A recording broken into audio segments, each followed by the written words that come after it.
음식을 먹음에 강건하여지니라.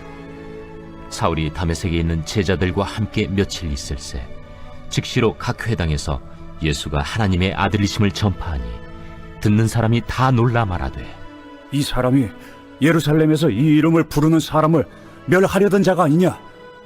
여기 온 것도 그들을 결박하여 대제사장들에게 끌어가고자 함이 아니냐? 사울은 힘을 더 얻어 예수를 그리스도라 증언하여 다메섹에 사는 유대인들을 당혹하게 하니라. 여러 날이 지나매 유대인들이 사울 죽이기를 공모하더니 그 계교가 사울에게 알려지니라. 그들이 그를 죽이려고 밤낮으로 성문까지 지키거늘 그의 제자들이 밤에 사울을 광주리에 담아 성벽에서 달아내리니라.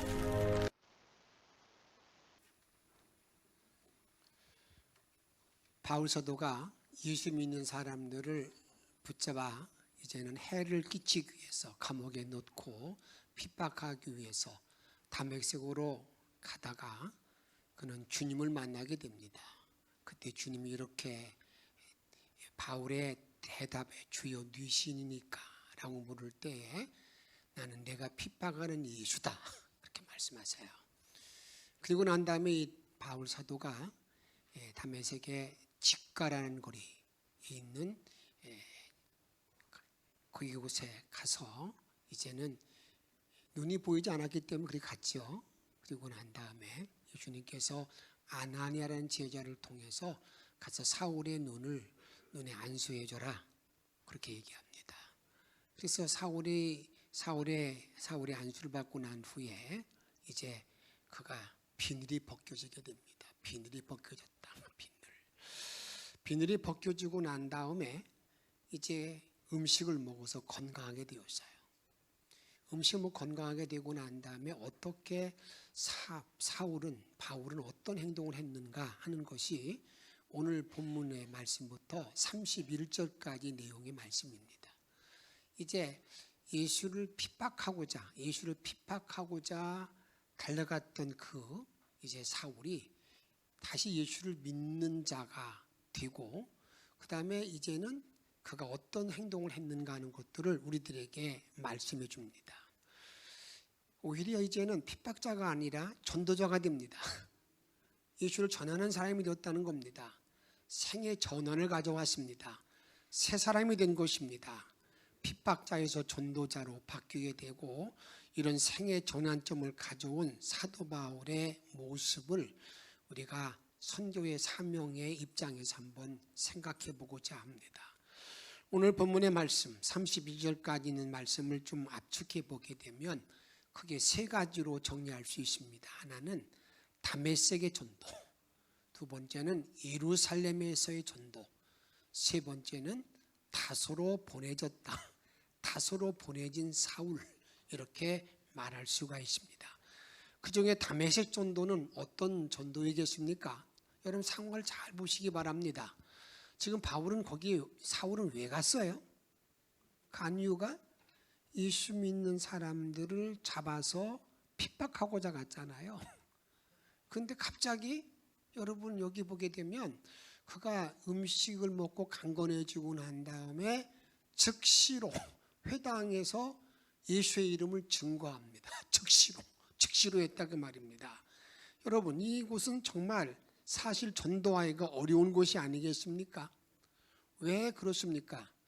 예수를 믿는 자들을 잡아들이기 위해서 갔다가 예수 믿는 자가 되어서 전도하니까 다른 사람들이 쳐다볼 때 참 이상하지 않겠습니까? 아마 정신 나간 사람처럼 보이는 그러한 행동이 아니겠습니까? 그리고 다메섹 사람들이 다 알고 있어요. 아나니아라는 선지자도 이미 알고 있잖아요. 그 사람은 우리 예수 믿는 사람들에게 해를 끼치러 온 사람입니다 라고 우리 예수님께 말하는 말을 볼 때에 여러분 이미 소문이 꽉 퍼져 있는 상황이기 때문에 그가 전도하기는 무척이나 어려웠다는 겁니다. 그런데 오늘 본문에 보게 되면 따라합시다. 즉시로 여러분 즉시로 멈추지 않았습니다. 9장 20절 말씀 읽습니다. 즉시로 각 회당에서 예수가 하나님의 아들이심을 전파하니 즉시로 예수를 구주로 영접하고 난 다음에 이제 더 이상 망설이지 아니하고 그냥 오히려 나가서 즉시로 바로 선포하는, 바로 전하는 바울 사도의 모습을 보게 됩니다. 여러분, 이게 내가 구원받은 자였던 모습, 선교의 사명인 것을 우리가 알아야 됩니다. 때로는 많은 분들이 예수를 믿고 난 다음에 주님을 나의 구주로 받아들이고 난 다음에 내가 이게 전도해야지 그래 전도해야지 그러고 난 다음에 평생 동안에 한마디도 입을 여지 못하는 분들이 많습니다. 그렇지 않을 것 같으죠? 안 그렇습니다. 주변에 보게 되면 한 번도 여러분 자기 친구나 형제나 이웃들에게 예수 믿으라고, 예수 믿는 게 생명이라고, 예수 믿고 천국 가라고, 예수 믿고 복되게 살라고 한마디 않는 분들이 있어요. 근데 오늘 사도 바울은 어떻게 했다고요? 즉시로. 요한복음 1장에 보게 되면 베드로의 동생 안드레가 아마 예수에 대한 소문을 듣고 난 다음에 예수님을 따라갑니다. 예수님이 계시원에 가서 이렇게 끼우다니까 예수님이 들어오라고 그래요. 와라. 하룻밤을 지내요. 하룻밤 지내고 난 다음에 이 안드레가 예수가 메시아네? 예수가 메시아네? 기름 부은 사람이네? 기름 부은 자네? 그걸 알고 난 다음에 너무 감격된 마음을 가지고 와서 바로 누구를 찾아가느냐 하면 자기 형을 찾아가요. 형을 찾아가서 이렇게 말합니다. 요한복음 1장 41절에 보면 그가 먼저 자기 형제 시몬을 찾아 말하되 우리가 메시아를 만났다 하고, 메시아는 번역하면 그리스도라. 여러분, 우리가 메시아를 만났어요. 우리가 기다리던 메시아를 내가 만났다고 형님. 그리고 난 다음에 그 말을 딱 하고 난 다음에 여러분 거기서 끝난 게 아닙니다. 그 다음 행동을 잘 보게 되면 우리가 이 땅에 살고 있는 날 동안에 나와 여러분들이 이 전도의 사명을 감당할 자세를 우리들에게 분명히 알려주고 있습니다. 우리가 42절 말씀 같이 읽습니다. 데리고 예수께로 오니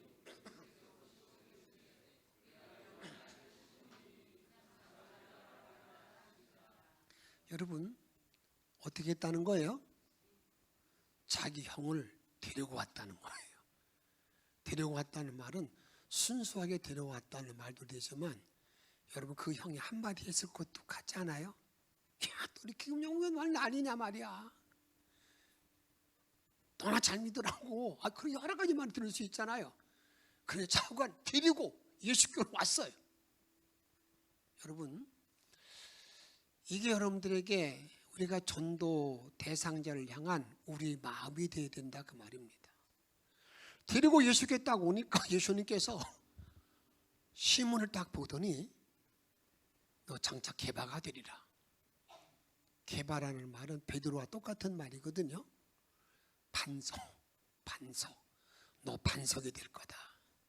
이 얼마나 멋진 말입니까? 여러분 내가 전도할 대상자를 주님께 딱 데려오게 되면 주님께서 뭐라고 말씀한다고요? 너 반석 될 거다. 너 이제 든든한 삶을 살 거다. 내 삶이 형통하리라. 할렐루야. 우리가 331 총력 전도 주의를 딱 내걸고 지금 나가고 있어요. 내가 전도 대상자를 열심히 기도하고 있어요. 하나님 내가 전도하고 우리 주님의 기쁨 되는 삶을 살게 하옵소서.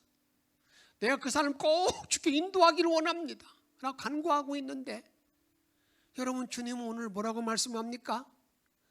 이제 데리고 오라는 거예요. 데리고 오라고. 데리고 와서 데리고 오매 이게 전도의 자세라고 말합니다. 데리고 오매 저는 축복합니다. 331 총력 전도주를 기도하는 우리 영천의 모든 성도들이 이제 3월 30일 안에 혹시나 그때 못 되면 꼭 2024년 이 안에 꼭 한 사람을 꼭 주께 전도할 수 있는 데리고 올 수 있는 복된 종들이 다 되시기를 주의 이름으로 축복합니다. 데리고 오매 즉시로 이게 중요한 거예요. 내가 예수를 알고 난 다음에 머뭇거리지 말고 즉시로. 그 다음에 이제는 사울이요, 다메섹에 있지 아니하고 예루살렘에 올라가게 돼. 예루살렘으로 들어가게 됩니다. 그럼 잘 생각해 보세요. 그럼 예루살렘에 갔을 때 바울이 전도한다고 그런다면 예루살렘에 모르는 사람들이, 거기 있는 성도들이 야, 박수를 많이 치겠습니까? 박수 치지를 않겠습니까? 왜 또 가만히 계세요? 예수 믿지 않는 사람들이 왔으니까, 믿지 않고 막 자기를 핍박하던 사람이 왔는데 그가 예수를 내가 믿는다고 예수를 전하게 되면 그 당시 예수 믿는 사람들이, 그 먼저 믿던 사람들이 어떻게 박수 치겠어 안 치겠어요? 박수를 쳐야 그럴 것 같은데 박수 치기는커녕 웃긴 놈 맞네. 그러면서 여러분 결국 어떻게 되냐면은 죽이려고 합니다. 죽이려고. 신뢰를 못하는 거예요. 저면서 꿍꿍이 있는 거 아니야? 아니 그렇게 어제까지만 해도 며칠 전까지만 해도 말이야, 스데반이 죽을 때 그 총 거기서 막 그냥 그 일을 다 주관했던 놈인데 저놈이 그렇게 말하면서 전혀 믿어주시지 않는다 그 말입니다.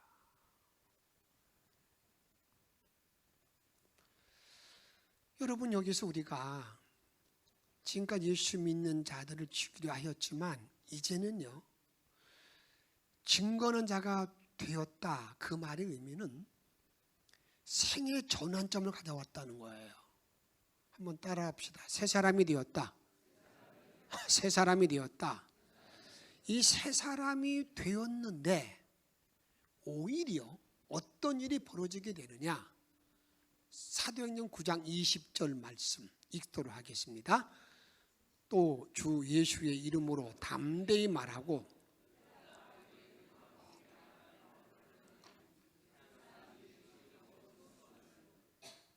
여러분, 예수를, 사도 바울을 죽이려고 힘쓰거늘. 그래서 여러분, 사도 바울을, 사울을 죽이려고 하니까 헬레파 유대인들이 같이 사울과 뜻이 맞던 사람들이 여러분 그 줄을 매어가지고 내보내잖아요.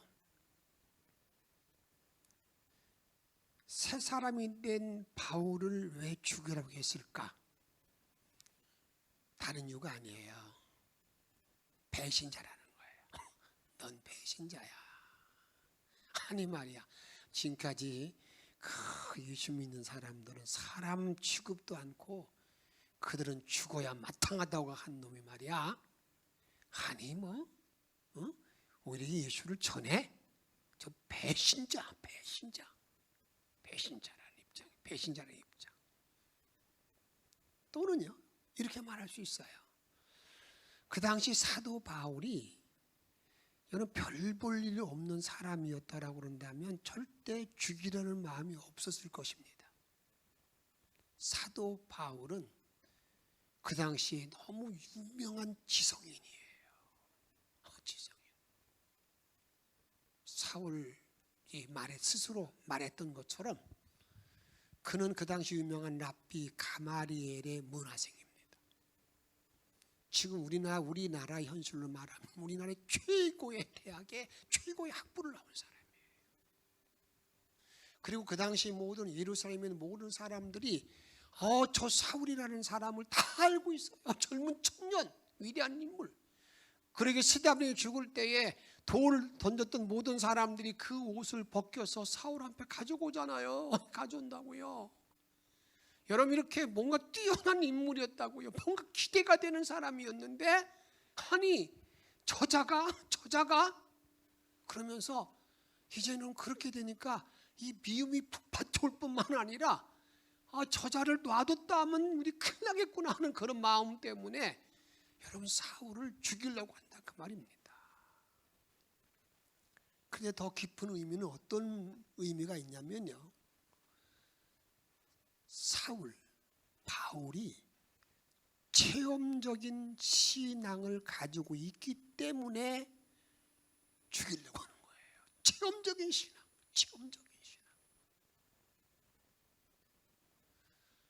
바울은 자기가 다메섹 언덕에서 정말 주님을 만난 그런 체험적인 자가 되었기 때문에, 여러분, 체험신앙은 어떤 이론으로 이길 수 있는 게 아니거든요.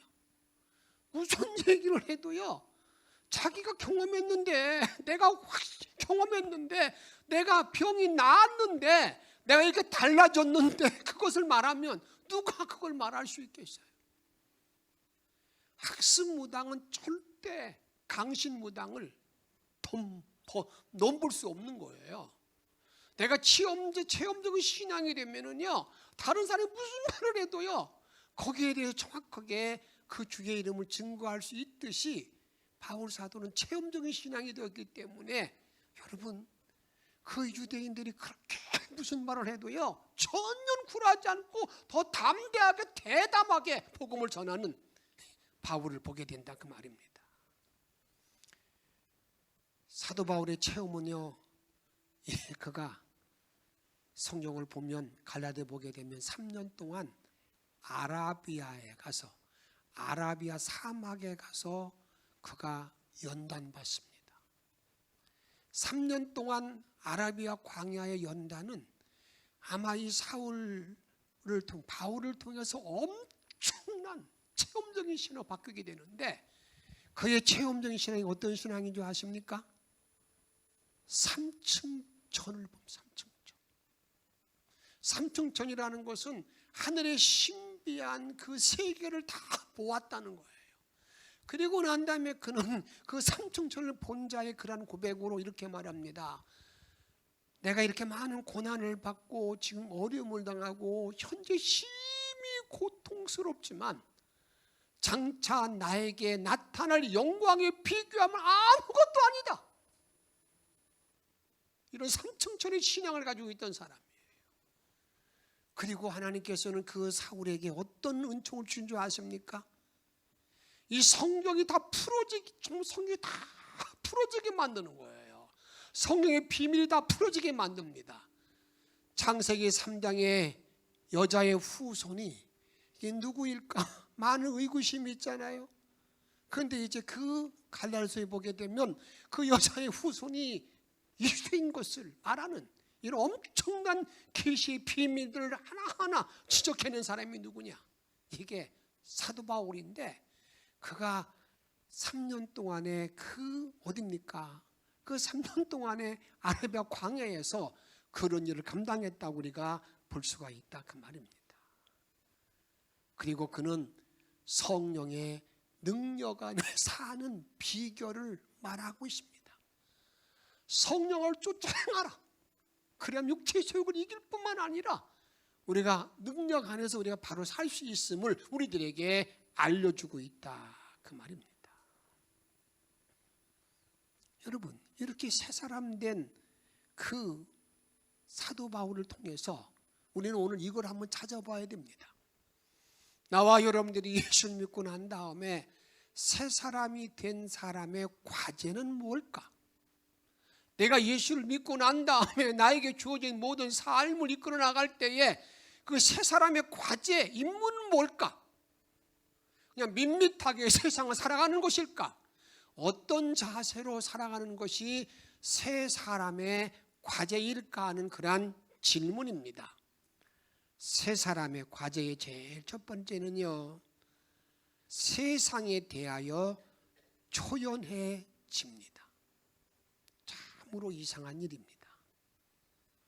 내가 예수를 믿고 거듭나기 전과 후에 가장 특별한 변화는 뭐냐면, 세상에 있는 모든 것들이 이게 즐거워 보이지 않는 거예요. 그게 귀하게 보이지 않는 거예요. 그런 것들을 다 초연할 수가 있는 거예요. 이런 은혜가 나에게 주어진다, 그 말입니다. 오직 예수만 바라보신 눈이 열림으로 말미암아서 지금 내 앞에 전개되고 있는 모든 어려움과 역경이 아무것도 아님을 알게 된다 그 말입니다.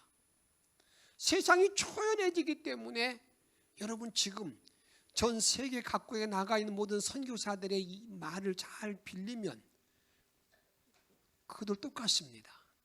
지금까지는 세상을 위해서 그렇게 내가 1등 되고자 내가 부하고자 막 덤비다가 주님을 만나서 보니까 그게 무의미한 걸 알고 나서 이제는 복음을 전하는 게 최고의 일임을 알고 헌신하고 있는 모든 모습을 보고 있지 않습니까? 또한 새 사람이 된 모든 사람들은요, 여러분 이렇습니다. 그들은요 세상도 초연할 뿐만 아니라 모두 어떤 것도 두려워하지 않는 담대함이 그를 지배합니다. 사도행 9장 29절에 보게 되면 또 주 예수의 이름으로 담대히 말하고 전혀 걱정하지 않습니다. 누구도 무서워하지 않습니다. 담대히 대담하게 말하는 이게 세 사람의 과제인 것을 우리에게 말합니다. 그래서 세 사람은요 한번 따라 합시다. 구령열에 불타는 자이다. 구령열에 불타는 자이다. 그 영혼을 살리는 일에 막 불타있는 모습입니다. 영혼을 살리는 일에 불타는 모든 일이 되기 때문에 내가 두려워할 것과 두려워하지 말 것을 바로 압니다. 예수님은 이렇게 말씀합니다. 마태복음 10장 28절 말씀 읽도록 하겠습니다. 몸은 죽여도 영혼은 능히 죽이지 못하는 자들을 두려워하지 말고 오직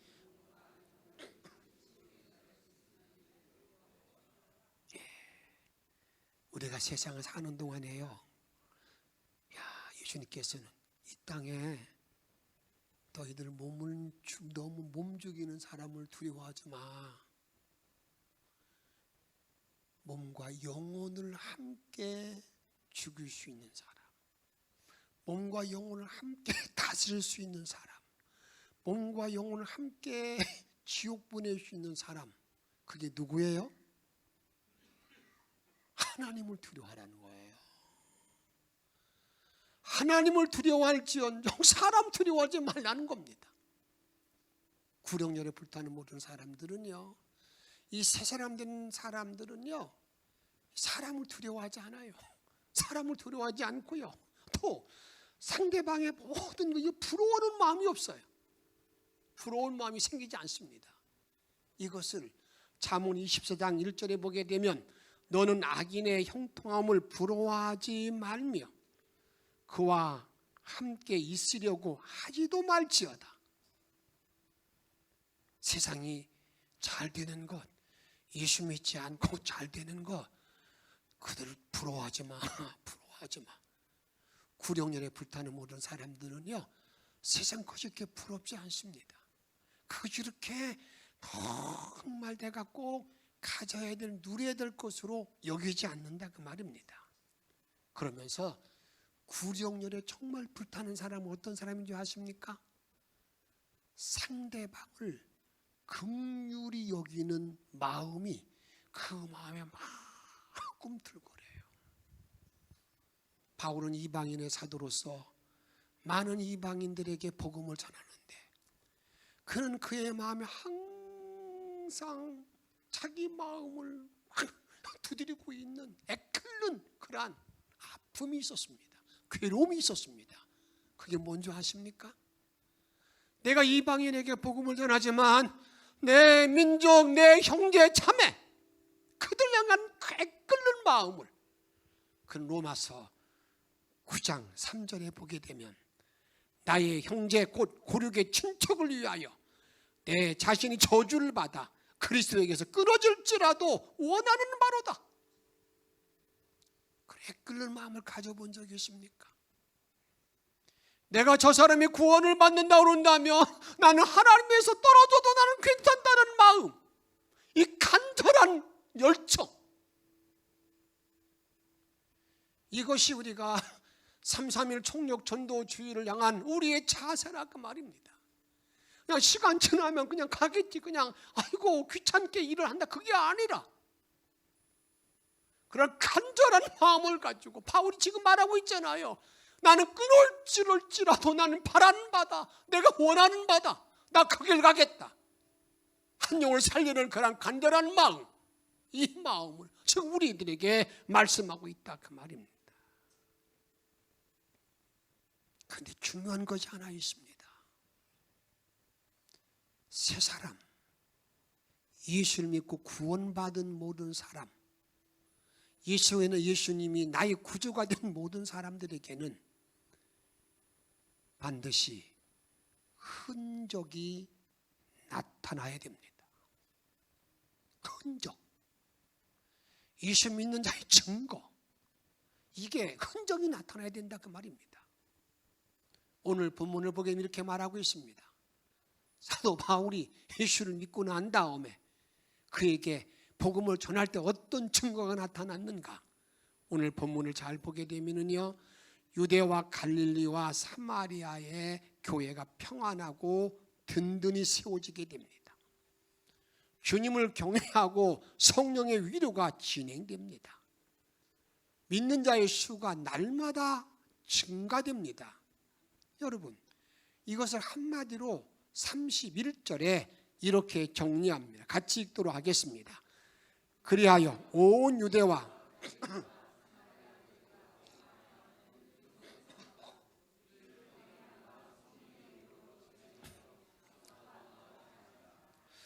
예수 믿는 사람의 흔적이 뭐라는 거예요?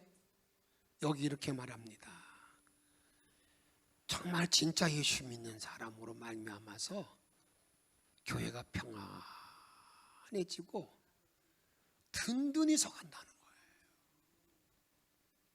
여러분 꼭 기억하세요. 정말 복음이 지배하는 모든 사람이 있으면요, 어느 사람을 만나도 평안이 지배받게 되어 있고요, 그 교회가 든든히 서가는 것이지, 나는 잘 믿기 때문에 그 사람이 있음으로 말미암아서 교회가 불안하고 교회가 어려움 당하면 여러분 복음을 바로 받아들인 사람이 아니에요. 내가 예수를 믿고 복음을 받아들이게 되면 이렇게 말합니다. 주님을 경외, 주님을 참 두려워하는 거예요. 하나님을 두려워한다 그 말입니다. 그런데 지금의 모든 우리의 삶은 어떻습니까? 하나님을 두려워하는 마음이 없어요. 하나님이 내가 잘못할 때마다 그냥 몽둥이 들고 때린다고 그런다면 두려워할지 모르지만, 하나님은 참고 기다리다 보니까 그냥 세워라 내어라 다 보내고요, 자기의 모든 잘못된 모든 행동도 1년 가고 2년 가고 3년 가고요, 이제 마지막 아무것도 하지 못하는 완전히 폐인된 모든 사람이 얼마나 많은지 몰라요. 그러면 하나님은 사랑이시래요. 하나님이 정말 두렵지 않습니까? 하나님 정말 두려운 모든 사람은 그렇게 절대 행동하지 않습니다. 내가 1시간 헛되게 시간을 보내고 나면 그 주님이 두려워가지고요, 절대 여러분 그렇게 행동할 수가 없어요. 저의 삶은 그렇습니다. 제가 어떤 때는 참 피곤해서 좀 누워있을 때라도요, 하나님 생각하게 되면 잠잘 수 없는 그런 상황을 알게 되잖아요. 정신 차리고 앉아서 여러분 내 길을 찾아서 움직이는 나의 모습을 제가 보게 됩니다. 사랑 여러분, 시간을 헛되이 보내지 마세요. 시간을 낭비하지 마세요. 절대 주님 앞에 두려운 마음을 가지세요. 주님을 경외하고 그 다음에 이렇게 말합니다. 성령의 위로가 진행하여. 성령의 위로가 진행하는데 어떤 사람들은요, 10년 전에 성령의 위로가 진행하면 멈춘 사람이 있어요. 그때 내가 성령이 충만해서 내가 이렇게 살았지. 그래, 그때 이러이러한 은혜가 나에게 주어졌지. 그런 은총이 나에게 있었지. 여러분, 그건 복음을 바로 알고 있는 사람, 복음을 받아들이는 사람의 모습이 절대 아닙니다. 성령의 위로는요, 10년 전에도 5년 전에도 어제도 오늘도 역시 나를 움직이고 나에게 충만히 채워지는 은혜가 있어야 된다 그 말입니다. 이것이 성령의 위로가 진행되는 거. 진행. 내가 주님 앞에 갈 때까지 그 진행이 계속되는 거예요. 내가 주님의 뜻을 따를 때에 이런 예수의 흔적이 없으면 빨리 회개하는 거예요. 예수의 흔적, 그런 성령 위로가 나에게 없고 주님 평강이 나를 지배하지 못하면 주 앞에 서서 주님 나를 용서해 달라고, 불쌍히 해달라고 그런 마음으로 기도하는 가운데 주의 도움을 받는 것, 이것이 여러분 복음을 받아들인 자의 모습인 것을 우리들에게 말하고 있다 그 말입니다. 믿는 자의 숫자가 많아진다고 그랬어요. 제가 연회에서 3.3.1 총력 전도주의를 여러분 같이 진행해야 되는 이유가 뭔지 아십니까? 제가 그런 말씀 드렸지만 2022년도에 서울연회에 여러분 입교인 숫자가 42,000명이 줄었어요. 코로나 팬데믹 지나면서 있지만 엄청난 이 무서운 일이 아니겠습니까? 그런 모든 일을 우리도 지금 마찬 똑같이 겪고 있는 거 아닙니까? 작년 9월 이후로 나이 드신 분들이 이제는 교회에 나오지 못하고 주님을 안기면서 우리도 지금 어른들 숫자들이 이렇게 많이 비어있는 것을 많이 보잖아요. 여러분 어떻게 하시겠습니까? 그냥 이게 현실이라고 놔둬야 되겠습니까? 그게 아니잖아요. 내가 정말 복음을 받아들였다 그런다면 이제 나가서 복음을 전하여 여러분 나 아직까지 죽게 나오지만 내 남편이나 내 아내나 내 자녀나 내 이웃을 여러분 죽게 함께 와서 그들에게 생명을 전하는 일을 감당해야 되지 않겠습니까? 이게 총력전도 3.3.1 전도 총력전도 주일이라 그 말입니다. 이렇게 하나님을 정말 두려운 마음을 가지고 사는 사람들은요 이제 깨끗한 삶을 살 수 있다는 것을 고린도후서 7장 1절에 보면 이렇게 말함, 같이 읽도록 하겠습니다. 그런즉 사랑하는 자들아, 이 약속을 가진 우리는 하나님을 두려워하는 가운데서 거룩함을 온전히 이루어 육과 영의 온갖 더러운 것에서 자신을 깨끗게 하라. 내가 주님을 정말 두려운 마음을 갖게 되면요 내가 거룩한 삶을 살면서 자신을 깨끗게 하는 마음을 가지고 살아가는 거라 그 말이에요. 오늘은 특별히 하나 여러분들이 기억할 게 있습니다. 새 사람이 된 사람이 되었다 하더라도 한번 따라 합시다. 다소에 보내진다.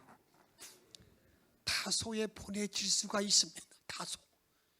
다소는 어딘 줄 아십니까? 사도 바울의 고향입니다. 고향. 근데 하나님께서 사도 바울을 택할 때 나는 이 사울을 이방인을 위해서 나의 택한 그릇이다. 이방인을 위해 택한 나의 그릇이라고 말하고 있어요. 그러면 하나님이 택한 그릇이 된다고 그런다면 어떤 자리에 들어가야 되는 겁니까? 계속 쓰임 받아야 되냐라요. 근데 복음을 전하다가 핍박받고 이제 3년 동안 그 광야에서 훈련받고 난 다음에 이제 결국 어디 보내지겠냐면요 고향 땅에 보내졌어요. 고향 땅에 가면 환영하겠습니까?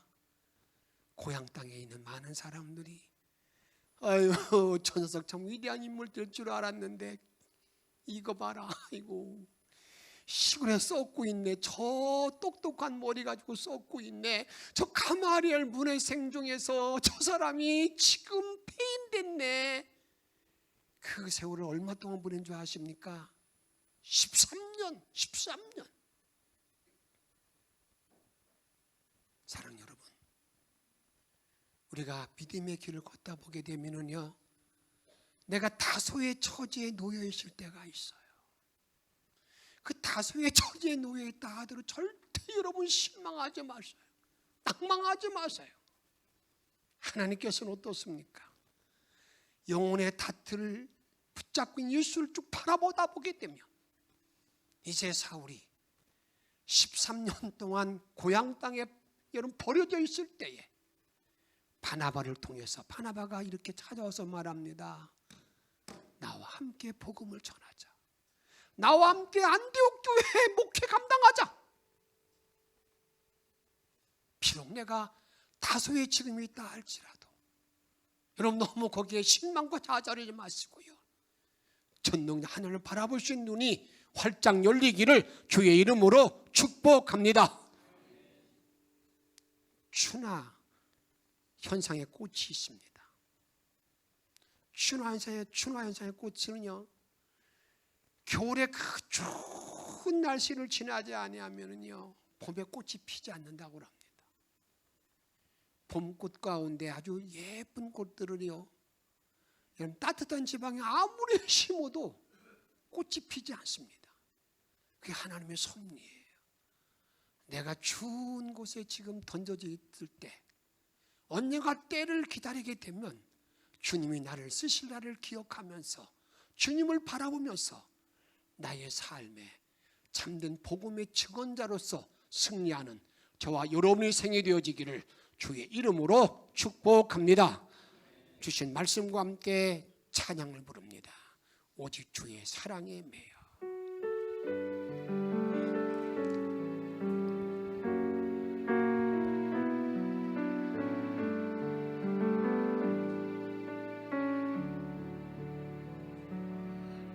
오직 주의 사랑에 매여 내 영 기뻐 노래합니다. 이 소망의 언덕 기쁨의 땅에서 주께 사랑드립니다. 오직 주의 임재 안에 갇혀 내 영 기뻐 찬양합니다. 이 소명의 언덕 거룩한 땅에서 주께 경배드립니다. 주께서 주신 은혜, 주께서 주신 모든 은혜 나는 말할 수 없네. 내 영혼 즐거이 주 따르렵니다. 주께 오직 주의 사랑에 매여 아버지 부릅니다.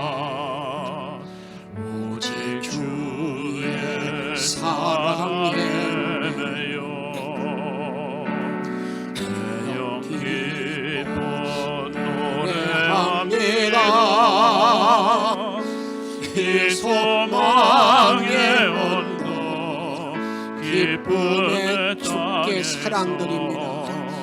주께 사랑드립니다. 오직 주의 임재 안에서 오직 주의 임재 안에 갇혀 내 영 기뻐 찬양합니다. 이 소명의 언덕 거룩한 땅에서 주께 경배드립니다. 주께 주신 모든 은혜, 주께서 주신 모든 아버지 나는 말할 수 없네. 내 영혼 즐거이 주 따르렵니다. 주께 주께서 주신 모든 은혜, 주께서 주신 모든 은혜 나는 말할 수 없네. 내 영혼 즐거이 주 따르렵니다. 주께 내 삶 드립니다. 오늘 주신 말씀 붙들고 기도하십시다. 복음을 허락받은 자의 자세, 즉시로 고난을 극복하며 비록 다소에 던져진다 할지라도 주님을 바라는 눈을 가지고 이 땅에 살기를 바라는 마음으로 함께 동성으로 기도하겠습니다. 생명의 점을 찬하고 등념기도 하고 기도하시기 원합니다. 오늘 아버지 부르짖어 열어주셔서 영원한 얼굴을 목대전에 들어가기 원합니다. 내가 사랑을 모든 걸어갈 때마다 주님 그 영원한 눈에 넘치게 도와주시옵시고 오직 주님만 바라보게 도와주시기 원합니다. 사자원의 눈에서 비늘이 벗지고 난 다음에 그의 모든 삶이 달라진 것과 마찬가지로 나의 모든 삶들 건전히 드리는 모든 삶을 살기를 원합니다. 아버지 그 영광이 나타나는 자리에 들어가기 원합니다. 노란 권능으로 주를 바라보는 자리에 들어가기 원합니다. 오직 영광 찬양을 드리는 자리에 들어가기 원합니다. 생명으로만 바라볼 수 있는 믿음의 종들이 다 되어주시고 열어주시기 원합니다. 하나님의 그 영광 속에 살아갈 수 있도록 주님 돌보셔 인도하시고 능력으로 이끌어 주옵소서. 자비로우신 하나님께 기도합니다. 내가 세상의 모든 길을 가는 동안에 이제 정말 두려워할 때 일어나게 도와주시고 하나님을 경외하면서 나를 채찍질하면서 주께 바로 서기를 원합니다.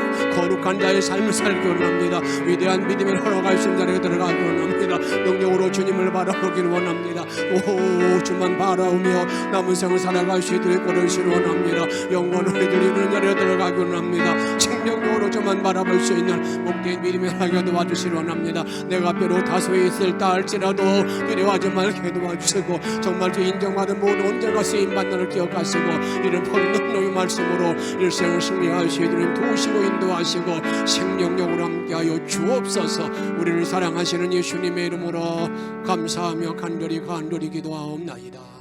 아멘.